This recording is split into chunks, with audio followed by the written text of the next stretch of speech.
Hello hello hello students. आज हम M P S 001 का चैप्टर 12 को करेंगे। चैप्टर 12 हमारा वैदिकरण और बाधिकरण। वैदिकरण को हम इंग्लिश में कहते हैं लेजिटिमेशन और बाधिकरण को कहते हैं हम ऑब्लिगेशन। तो इस चैप्टर को शुरू करेंगे और इन चैप्टर की आपको पीडीएफ आपको टेलीग्राम पर मिल जाएगी और आप कमेंट करके बता सकते हैं आप इसमें इसको शॉर्ट करवाना चाहते हैं, आप इसमें और क्या ऐड करवाना चाहते हैं। तो उसके हिसाब से मैं आगे के चैप्टर बना दूंगा क्योंकि इसके चैप्टर 29 चैप्टर हैं। तो इसमें अभी टाइम लगेगा बनाने में, तो उसके हिसाब से कुछ फेरबदल करनी होगी तो हम फेरबदल कर लेंगे। तो इसको शुरू में देखते हैं। इसको मैं शॉर्ट में भी बना सकता था, फिर मैंने थोड़ा इसमें जो भी कॉन्सेप्ट था इसका सारा लेने की कोशिश करी है इसमें कि आपको अच्छी तरह समझ आ जाए और आपके पास मटेरियल भी हो जाए एग्जाम में यूज करने लायक। या अगर मैं शॉर्ट में बता दूँ तो आपको इसमें ज़्यादा बनाना पड़ेगा और इसमें आप जितना ज़्यादा पढ़ोगे थोड़ा तो उसके बारे में आपको वर्ड्स रहेंगे आपके दिमाग में कि आपको क्या यूज करने चाहिए एग्जाम में। अब इस आंसर में किस तरीके के वर्ड्स यूज करने चाहिए मुझे, तो इसलिए बड़ा लिखने में ये आपको मदद करेगा आंसर को। तो हम शुरू करते हैं। वैदिकरण वैदिकरण की परिभाषा देख लेते हैं, उसकी वर्डिंग कहाँ से निकल के आई है। वैदिकरण यानी लेजिटिमेशन शब्द की उत्पत्ति लेटिन शब्द लेजिटिमस से हुई, जिसका अर्थ होता है वेद यानी वैलिड या कानूनी। लैटिन शब्द लेजिटिमस लेजिटिमस लेटिन में कानूनी या वैध का अर्थ है। यह शब्द लैक्स कानून से उत्पन्न हुआ है। लेजिटिमस का अर्थ होता है जो कानून के अनुसार हो या उचित या मान्यता प्राप्त हो। यह आपको पता चल गया इतना। यह वह प्रक्रिया है जिसके माध्यम से कोई सरकार या राजनीतिक व्यवस्था अपने अधिकार को मान्यता दिलाती है, कुछ नियम कानूनों को मान्यता दिलाती है कि लोग उसका पालन करें और जनता का विश्वास हासिल करती है। जब कोई शासन वैध माना जाता है तो लोग उसकी नीतियों और आदेशों का पालन स्वेच्छा से करते हैं क्योंकि वे उसे न्यायपूर्ण और उचित समझते हैं, क्योंकि उन्होंने उस सरकार को चुना है, जीती है। तो वैधिकरण का एक प्रमुख उदाहरण होता है जो सरकार चुनाव के दौरान लोगों की सहमति से जीती है, तो वो एक वैधिकरण एक वैलिड सरकार है, लेजिट सरकार है। तो उसके जो नियम कानून बनाए गए हैं उस पर विश्वास करती है जनता और उनको फॉलो करती है। आप देख लेते हैं वैधिकरण के मुख्य तत्व। कानूनी वैधता लीगल लेजिटिमेसी। सत्ता का वैधिकरण कानूनी प्रक्रियाओं के आधार पर होता है, जैसे चुनाव, संविधान और कानूनी ढांचा।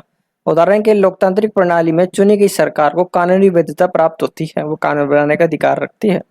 एक होती है परंपरागत वैधता ट्रेडिशनल लेजिटिमेसी। यह वैधता परंपराओं और मान्यताओं पर आधारित होती है, जैसे किसी राजा या धार्मिक नेता का सत्ता में रहना, जैसे ऐतिहासिक रूप से स्वीकार किया जाता है। फिर आते हमारी क्रिस्माई वैधता क्रिस्मेटिक लेजिटिमेसी। यह वैधता किसी नेता की व्यक्तिगत करिश्मा यानी कोई एक चमत्कारी गुरु हो या किसी को फॉलो करते हो लोग बहुत ज्यादा, उसका चरिश्मा इतना ज्यादा हो कि सभी लोग उसे पसंद करते हो। एक प्रभावशाली व्यक्तित्व वाला व्यक्ति या एक नेतृत्व के गुणों वाला पर निर्भर करती है, जैसे महात्मा गांधी या नेल्सन मंडेला जैसी हस्तियों का जन समर्थन प्राप्त करना। अब हमारे नरेंद्र मोदी जी भी हैं, उनको भी बहुत ही बड़ी जनसंख्या में लोग पसंद करते हैं, तो उनका भी एक ऐसे ही क्रिस्मेटिक लेजिटिमेसी है। उन्होंने कार्य भी किए हैं बहुत सारे अच्छे, तो इसीलिए उनको लोग फॉलो करते हैं। वैधिकरण का महत्व। वैधिकरण इसलिए महत्वपूर्ण है क्योंकि यह सत्ता को स्थायित्व और वैधता प्रदान कराता है। जब किसी सरकार को जनता का समर्थन और वैधता प्राप्त होती है तो सामाजिक व्यवस्था मजबूत होती है और सत्ता को चुनौती देने की संभावना कम होती है। उदाहरण के लिए भारतीय लोकतंत्र में चुनी गई सरकार को चुनावी प्रक्रिया के माध्यम से वैधता मिलती है, जिससे लोग उसके आदेशों का पालन करने के लिए बाध्य होते हैं। इस प्रकार वैधिकरण सत्ता के अधिकार को वैधता देने की प्रक्रिया है, जिससे जनता उसे स्वीकार करती है और उसका पालन करती है। यह हमारी वैधिकरण की मोटी मोटी परिभाषा हो गई और उसके बारे में हो गया, आपको समझ आ गया आई होप। फिर रखते हैं वैधिकरण और राज्य के बीच में संबंध क्या है। का संबंध राजनीतिक सत्ता की वैधता और उसकी स्वीकार्यता से है। राज्य की स्थिरता और उसकी सत्ता का अधिकार इस बात पर निर्भर करता है कि वह कितनी वैधता प्राप्त कर पाता है, कितनी वैलिडिटी, कितनी लेजिटिमेसी प्राप्त कर पाता है। जब राज्य को वैधिकरण प्राप्त होता है तो वह अपने नागरिकों को पर शासन करने का अधिकारिक और नैतिक अधिकार प्राप्त कर लेता है, जिससे लोग उसकी नीतियों और कानूनों को पालन करते हैं। अब देख लेते हैं कुछ पॉइंट्स, जिनके पॉइंट के हिसाब से समझ लेते हैं हम इनको। सत्ता का वैधता प्राप्त करना, एक पावर प्राप्त करना।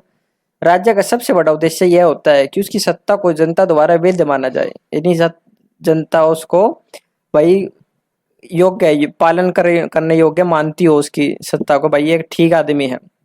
ये वैधता विभिन्न स्रोतों से आ सकती है, जैसे संविधान, कानून, परंपरा या जनता का समर्थन। उदाहरण के लिए लोकतंत्र राज्य में चुनी गई सरकार को जनता का समर्थन प्राप्त होता है, जिससे उसकी सत्ता वैध मानी जाती है। राज्य की वैधता के स्रोत: कानूनी वैधता: संविधान और कानूनों के अनुसार शासन चलाना, उदाहरण भारत का संविधान। परंपरागत संविधान: परंपराओं और रीति रिवाजों पर आधारित, उदाहरण के लिए प्राचीन समय में राजा और राजशाही, और इंग्लैंड में जैसे चलता आ रहा है, इंग्लैंड में भी राजशाही चलता आ रहा है, मिश्रित चलता आ रहा है वहां पर। करिश्माई वैधता: नेता के व्यक्तित्व या गुणों पर आधारित, उदाहरण के लिए महात्मा गांधी का नेतृत्व। फिर आते हैं राज्य की स्थिरता, स्टेबिलिटी ऑफ स्टेट। जब राज्य को वैधता प्राप्त होती है तो उसकी सत्ता स्थिर रहती है, क्योंकि ये नागरिक स्वेच्छा से राज्य के कानून और नीतियों का पालन करते हैं। वैधता का अभाव होने पर राज्य की स्थिरता संकट में आ सकती है। अगर वाली जो भी नियम कानून अगर बना रही है कोई स्टेट, कोई सरकार, अगर वे जनता के हित में नहीं है तो जनता खतरा आ सकता है स्थिरता में स्टेट को, जिसका जनता विद्रोह कर सकती है, पसंद नहीं है उनको वो कानून, जिससे विद्रोह, विरोध और अराजकता की स्थिति उत्पन्न हो सकती है। उदाहरण के लिए 1975 में भारत में आपातकाल के दौरान वैधता का संकट उत्पन्न हुआ था, जिससे व्यापक असंतोष और विरोध प्रदर्शन हुए थे, जब इंदिरा गांधी जी ने करा था। वैधता के संकट कब आता है, जो लेजिटिमेसी को संकट कब उत्पन्न होता है, जब यदि राज्य की नीतियों को जनता से समर्थन नहीं मिलता, या राज्य संवाद और पारदर्शिता में विफल हो जाता है, बातचीत नहीं कर पाता, अपनी जनता से कनेक्ट नहीं हो पाता है, तो उसकी वैधता पर सवाल उठने लगते हैं। इसे वैधता का संकट कहा जाता है। इसे अगर कोई भी नीतियां जनता के समर्थन में नहीं है, या जनता से वो बातचीत नहीं करता है, जनता के मुद्दों को नहीं लेता है कि उनकी क्या जरूरत है उनको पूरी नहीं करता है, तो उस समय में सवाल उठने लगते हैं, भाई ये सरकार तो बेकार है, ये तो हमारी सुनती नहीं है। तो इसमें वैधता, उनकी लेजिटिमेसी को संकट उत्पन्न होने लगता है। उदाहरण के लिए कई देशों में आर्थिक असमानता और भ्रष्टाचार के कारण राज्य की वैधता पर सवाल उठते हैं, जिससे सामाजिक अस्थिरता पैदा होती है। कुछ उदाहरण देख लेते हैं। किसान आंदोलन 2020-21 में हुए। नए कृषि कानूनों को लेकर किसानों ने विरोध किया, क्योंकि उन्हें लगा कि ये कानून उनके हितों की सही ढंग से प्रतिनिधित्व नहीं करते। यहाँ राज्य की वैधता को चुनौती दी गई। आर्थिक सुधार और विरोध: जब सरकारें आर्थिक सुधार लागू करती है, इसमें किसान आंदोलन में, क्योंकि किसान अच्छा समझते हैं अपने उसमें कि भाई हमें इनसे फायदा होगा या नहीं नुकसान होगा, तो उनको ये अच्छे नहीं लगे, उनको ये नुकसानदायक लगे, उनका फायदा नहीं होगा इस चीज से कुछ भी और उल्टा नुकसान ही होगा, तो इसलिए उन्होंने विरोध किया सरकार का। आर्थिक सुधार और विरोध: जब सरकारें आर्थिक सुधार लागू करती हैं जो जनता के लिए एक बड़े हिस्से को प्रभावित करते हैं, तब राज्य की वैधता पर सवाल उठते हैं, जैसे कि भारत और अन्य देशों में देखा गया है। राज्य की सत्ता की वैधता प्रदान करना उसकी स्थिरता और प्रभावशीलता के लिए अत्यंत महत्वपूर्ण है। वैधीकरण के बिना राज्य की सत्ता का अधिकार मान्य नहीं होता, और इससे सत्ता की स्थिरता खतरे में पड़ सकती है। वैधता प्राप्त करने के लिए राज्य को जनता के समर्थन, कानूनी प्रक्रिया और संवाद पर ध्यान देना चाहिए, यानी बातचीत, कनेक्ट बना रहना चाहिए राज्य सरकार के बीच में, जनता के बीच में। फिर आता है वैधीकरण और वैधता। इन दोनों में क्या फर्क है? लेजिटिमेसी और लेजिटिमेशन और लेजिटिमेसी, दोनों शब्द राजनीतिक सिद्धांत में उपयोग होते हैं और आपस से संबंधित होते हैं, लेकिन इनके बीच एक महत्वपूर्ण अंतर भी है। परिभाषा देख लेते हैं। वैधीकरण तुमने पढ़ाई ऊपर एक प्रक्रिया जिसके द्वारा कोई सत्ता या शासन अपने अधिकार और सत्ता को वैध बनाता है, इससे स्वीकार्य और न्याय संगत साबित करने की कोशिश करता है। प्रक्रिया, यह एक सक्रिय प्रक्रिया है जिसमें सत्ता वैधता प्राप्त करने के लिए जनता का समर्थन हासिल करने की कोशिश करती है। इसमें चुनाव, जनमत, कानूनी सुधार और संवाद जैसी प्रक्रियाएं शामिल हो सकती हैं। उदाहरण के लिए चुनाव के माध्यम से सत्ता प्राप्त करना, किसी आंदोलन या कानून को लागू करने के लिए जनमत संग्रह करना। फिर आती है वैधता। वैधता यह स्थिति या अवस्था है जिसमें किसी सत्ता या शासन या व्यवस्था को व्यापक रूप से न्याय संगत, उचित और स्वीकार्य मान लिया जाता है। अब इसे वैधता, वैलिडिटी मिल चुकी है, लेजिटिमेसी मिल चुकी है, भाई लिजिट है सरकार। स्थिति, वैधता एक स्थिर अवस्था है, ये बिल्कुल वो अस्थायी थी, ये स्थायी है। वैधता एक स्थिर अवस्था है जो तब प्राप्त होती है जब किसी सत्ता या शासन को जनता से स्वीकार्यता समर्थन प्राप्त हो जाता है। उदाहरण के लिए भारतीय लोकतंत्र में निर्वाचित सरकार को संविधान और जनता के समर्थन से वैधता प्राप्त होती है। किसी कानून का व्यापक रूप से मान्य होना, जैसे भारतीय संविधान को कानूनी और नैतिक वैधता प्राप्त है। कुछ अंतर देख लेते हैं। प्रक्रिया बनाम स्थिति। वैदिकरण एक प्रक्रिया है जिसके माध्यम से सत्ता या शासन वैधता प्राप्त करने का प्रयास करता है, और वैधता वैसी है जिसमें सत्ता या शासन को पहले से ही वैध माना जाता है, यानी वो प्राप्त कर चुका है वैदिकरण। दोनों एक दूसरे के ही पूरक हैं ये, पर पहले वैदिकरण आता है फिर वैधता आता है। क्रियात्मक बनाम स्थिर। वैदिकरण एक सक्रिय और क्रियात्मक प्रक्रिया, इसमें किया जा रहा है, कोशिश की जा रही है अपनी लेजिटिमेसी बनाने के लिए, इसमें सत्ता वैधता हासिल करने के लिए कदम उठाती है। और वैधता एक स्थिर अवस्था है जब सब कुछ हो चुका है और सत्ता प्राप्त हो चुकी है, लेजिटिमेसी प्राप्त हो चुकी है, तब प्राप्त होती है जब जनता सत्ता को वैध मान लेती है। अब सत्ता जनता ने चुन लिया उनको।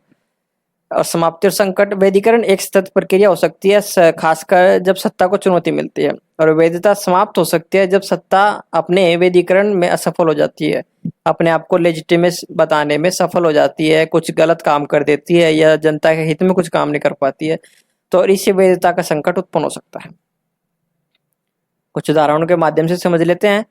वैधिकरण सरकार द्वारा चुनाव कराना और जनता का समर्थन प्राप्त करना। वैधता एक बार चुने जाने के बाद वह सरकार वैध मानी जाती है और उसकी नीतियों का पालन किया जाता है।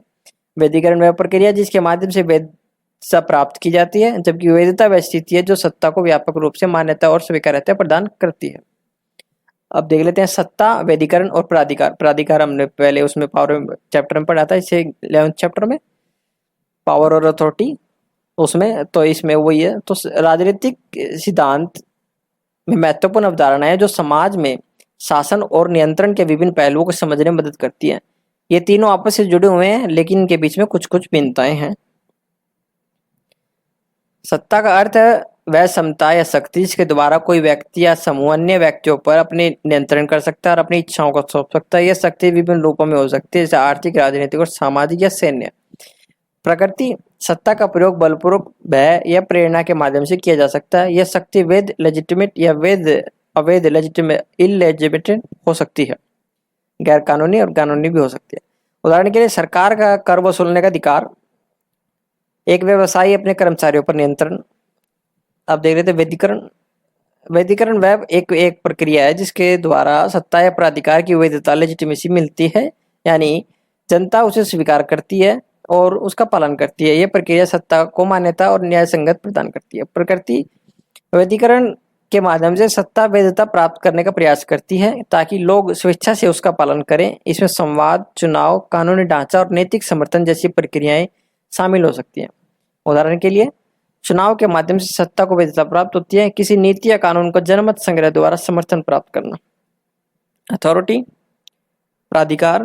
प्राधिकार वह वैध शक्ति है जो किसी व्यक्ति या संस्था को समाज में नियम बनाने और उनका पालन कराने के अधिकार देती है। प्राधिकार का आधार वैधता होता है, यानी यह माना जाता है कि इसका प्रयोग न्यायपूर्ण और स्वीकार्य है। प्रकृति। प्राधिकार की शक्ति वैध होती है और इसे स्वीकार किया जाता है जनता द्वारा। प्राधिकार सत्ता का एक वैध रूप है जो कानूनी, पारंपरिक और करिश्माई आधार पर हो सकता है। उदाहरण के लिए पुलिस अधिकारी का कानून लागू करने का अधिकार, प्रधानमंत्री का नीतिगत निर्णय लेने का अधिकार। इनके आपस में संबंध। सत्ता और प्राधिकार। सत्ता वह शक्ति है जो किसी व्यक्ति या समूह के पास होती है, जबकि प्राधिकार उस सत्ता का वैध और मान्य रूप है। हर प्राधिकार सत्ता है, लेकिन हर सत्ता प्राधिकार नहीं होती।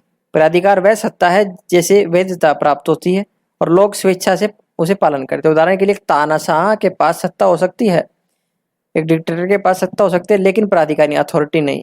वहीं एक लोकतांत्रिक रूप से चुने गए नेता के पास सत्ता के साथ साथ प्राधिकार भी होती है। सत्ता और वैधिकरण। सत्ता की वैधता प्राप्त करने के लिए वैधिकरण की प्रक्रिया से गुजरना पड़ता है। जब सत्ता को वैधता मिल जाती है तो वह प्राधिकार में परिवर्तित हो जाती है। वैधिकरण के बिना सत्ता को अक्सर अवैध माना जाता है और अनुचित माना जाता है। उदाहरण के लिए एक सरकार सत्ता में आ सकती है, लेकिन उसे जनता के समर्थन और संवैधानिक मान्यता के माध्यम से वैधिकरण प्राप्त करना होगा। प्राधिकार और वैधिकरण। प्राधिकार तभी साबित होगा जब सत्ता को वैधिकरण प्राप्त होता है। वैधता के आधार पर ही प्राधिकार की स्वीकृति मिलती है। वैधता के बिना प्राधिकार संकट में आ सकता है और उसे सत्ता के रूप में देखा नहीं जा सकता। सत्ता के रूप में देखा ही नहीं जा सकता। उदाहरण के लिए लोकतांत्रिक व्यवस्था में चुने गए नेता को चुनावी प्रक्रिया द्वारा वैधिकरण प्राप्त होता है, जिसे वह प्राधिकार प्राप्त करता है और जनता उसके आदेशों का पालन करती है। आप इनको पॉज कर अच्छी तरह समझने की कोशिश करिएगा, इन लाइनों को, तो आप थोड़ा अच्छी तरह समझ पाएंगे।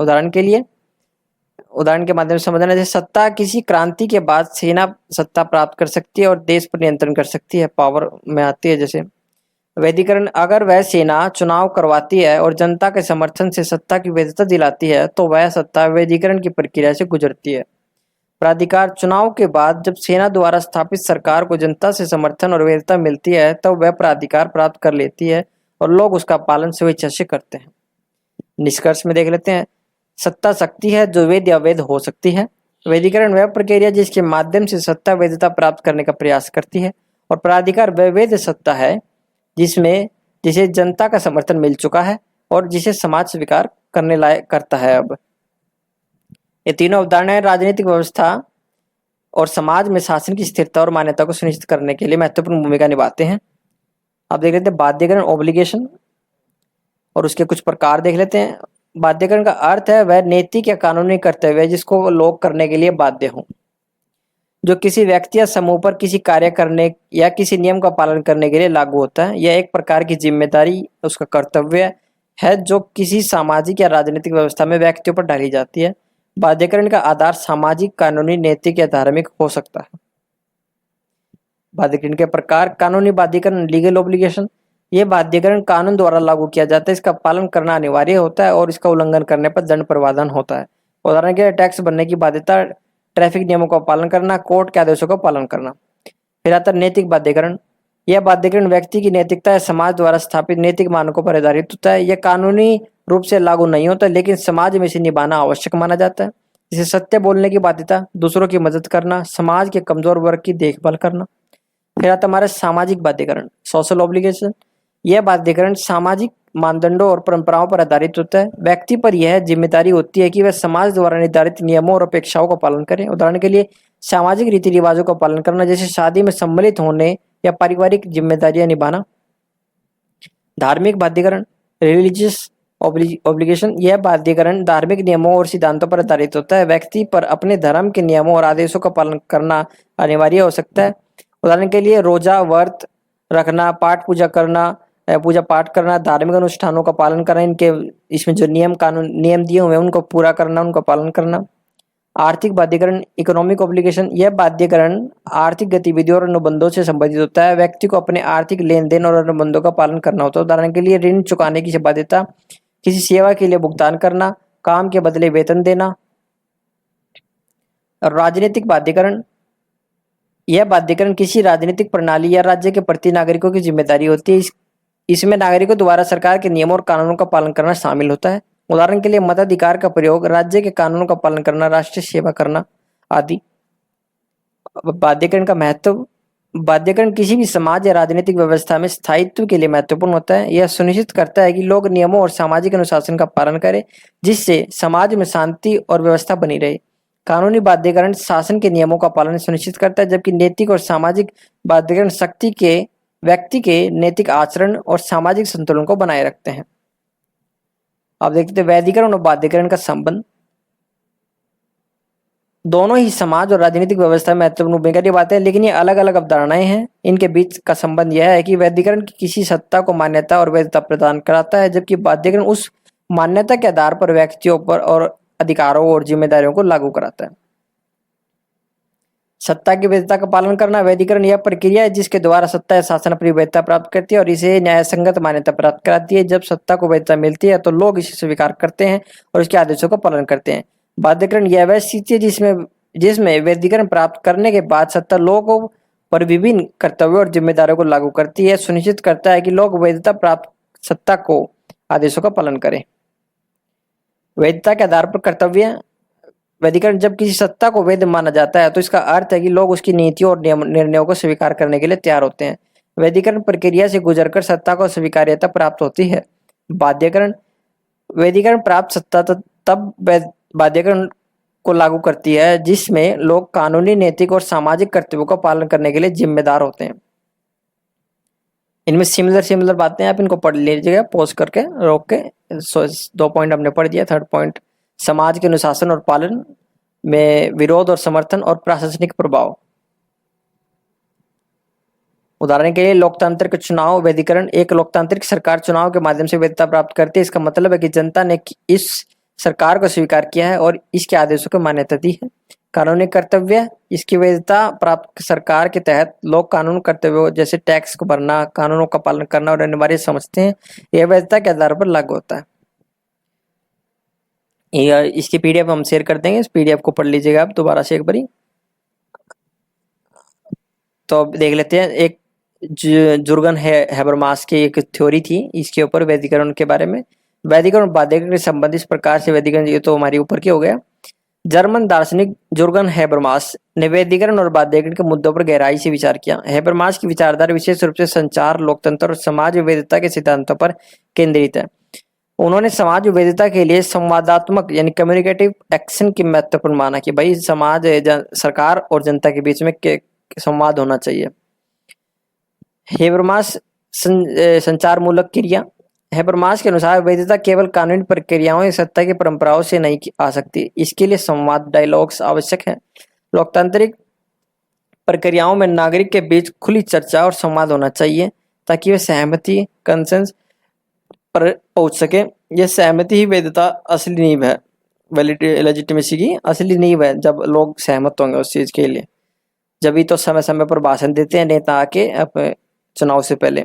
वैधता का संकट, हैबरमास ने आधुनिक समाज में वैधता के संकट की बात की। उनका तर्क है कि जब राजनीतिक प्रणालियां नागरिकों की वास्तविक आवश्यकताओं और संवाद से दूर हो जाती हैं तब वे अपनी वैधता खो देती हैं। इससे सत्ता और नागरिकों के बीच अविश्वास बढ़ता है। उदाहरण के लिए, अगर सरकारें बिना संवाद के निर्णय लेती है, भाई लोगों से पूछती नहीं है क्या करना क्या नहीं करना, तो उनकी वैधता पर सवाल उठते हैं, जैसे कि कई देशों में आंदोलन और विरोधों के रूप में देखा जा सकता है। लोकतांत्रिक प्रक्रिया और सार्वजनिक क्षेत्र, पब्लिक स्फीयर, हैबरमास के अनुसार लोकतंत्र में वैधता तब प्राप्त होती है जब सत्ता और नागरिक के बीच एक स्वस्थ सार्वजनिक संवाद न हो। सार्वजनिक क्षेत्र, पब्लिक स्फीयर वह जगह है जहां नागरिक सामूहिक रूप से संवाद करते हैं, बहुत बहस करते हैं और नीति निर्णय धारण में भाग लेते हैं। इस प्रक्रिया से निकली सहमति वैधता की सुनिश्चित करती है। बाध्यकरण, ऑब्लिगेशन पर हैबरमास के विचार, हैबरमास के अनुसार बाध्यकरण केवल तब स्वीकार्य है जब वह वैध संवादात्मक प्रक्रिया से उत्पन्न हो। अगर नागरिक अपने कर्तव्यों का पालन करते हैं, इसका आधार यह होना चाहिए कि वे उस वैधता को पहचानते हों जो संवाद से प्राप्त हुई है। यह बाध्यकरण केवल कानूनी आदेशों का पालन करने से अधिक है। यह नैतिक रूप से स्वीकृत होता है जब नागरिकों को लगता है कि वे इस प्रक्रिया में सुने गए हैं और उनके ही बातें हमें फॉलो करनी है जो हमने अपने लिए लागू करवाई हैं। कुछ उदाहरण देख लेते हैं। हैबरमास के विचारों को हाल के नागरिक आंदोलन जैसे जलवायु परिवर्तन के खिलाफ वैश्विक विरोध प्रदर्शन में देखा जा सकता है। जब सरकारें जनता के साथ संवाद करने में विफल होती हैं और निर्णय थोप देती हैं तो उनकी वैधता पर सवाल उठते हैं। जनता तब बाध्यकरण को चुनौती देती है और विरोध के माध्यम से संवाद की मांग करती है, जैसे कि जलवायु कार्यकर्ता और नागरिक आंदोलन में हो रहा है। इस प्रकार हैबरमास के अनुसार वैधीकरण और बाध्यकरण की कुंजी संवाद और लोकतांत्रिक प्रक्रिया में निहित है। ये चैप्टर आपका यहीं खत्म होता है। इस चैप्टर में सारा तकरीबन हो गया आपका। फिर भी आप पढ़ना चाहे तो एक बार अपनी बुक पढ़ सकते हैं पहले, फिर इसको इन नोट्स को पढ़ेंगे तो आपको और मदद मिलेगी इनको समझने में। तो अगर आपको इसको अच्छा लगे और ये नोट्स तो लाइक कर देना। अगर आपको इनको शेयर करना तो शेयर कर दीजिएगा को, और आप कमेंट करके बता सकते हैं, इसमें आपका फीडबैक दे सकते हैं, मोटिवेशन के लिए कुछ लिख सकते हैं कि हमें क्या ऐड करना चाहिए और क्या हटाना चाहिए इसमें। Thanks for watching, good bye.